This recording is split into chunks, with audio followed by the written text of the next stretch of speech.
البتہ شرم کی بات یہ ہے کہ اگر وہ آپ کی ہر ضرورت پوری کرتا ہے جب آپ پکارتے ہو تو اس کی بھی تو ایک پکار ہے، فَلْيَسْتَجِيبُوا لِي، میری پکار پہ بھی تو لبیک کہو نا۔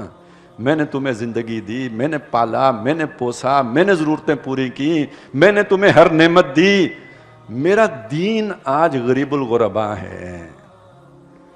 دنیا میں ہر نظریے کے لیے کچھ لوگ ہیں جو اس کو لے کے کھڑے ہونے والے ہیں، یہ میرے نظریے کے جو ہے وہ سپاہی بن کے کھڑے ہو نا، اس کے وفادار بن کے، یہ میری پکار ہے۔ فَلْيَسْتَجِيبُوا لِي، میری پکار پر تم لبیک کہو، تم مانو، پھر تمہیں مانگنے کی بھی ضرورت نہیں ہے۔ جو آج تمہیں نہیں بھی پتا نا میری کل کیا ضرورت ہوگی، وہ بھی میں پوری کروں گا۔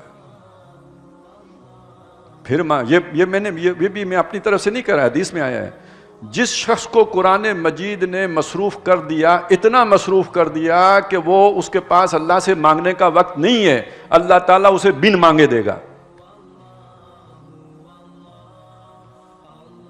تو یہ بات ہے جی، پھر آپ کو مانگنے کی بھی ضرورت نہیں ہے اگر آپ میری پکار پہ لگ گئے۔ بلکہ یہاں تک بھی ہے، حدیث میں تو یہ بات بھی آئی ہے کہ ایک شخص اگر اپنے بھائی کے کام میں ہوتا ہے، یعنی کسی دوسرے آدمی کا کوئی کام ہے، ہاسپٹل آپ اس کے ساتھ چلے گئے ہیں، یا یہ کسی دفتر میں اس کا کام ہے، وہ بیچارہ اتنا بات نہیں کر یا معلومات نہیں ہے، اس کی جگہ آپ اس کے ساتھ چلے گئے، اس کے کام میں ہاتھ بٹانے کے لیے یا فیسیلیٹیٹ کرنے کے لیے، جائز کام کی بات ہو رہی ہے۔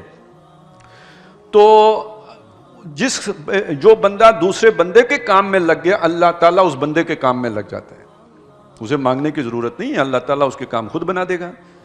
تو اب آپ سوچئے جو اللہ کے کام میں لگا ہو اس کے کام کیوں نہیں اللہ بنائے گا؟ فَلْيَسْتَجِيبُوا لِي، تو انہیں چاہیے کہ میری بات بھی مانیں، میری پکار پر بھی لبیک کہیں، وَلْيُؤْمِنُوا بِي، اور میرا یقین رکھیں۔ اب یہاں ایمان جو کسی اور معنی میں آیا ہے، توکل کے معنی میں آیا ہے، ایمان کا اگلا درجہ ہے یہاں پہ، بات ہی ایمان والوں سے ہو رہی ہے، یا ایھا الذین آمنوا کتب علیکم الصیام۔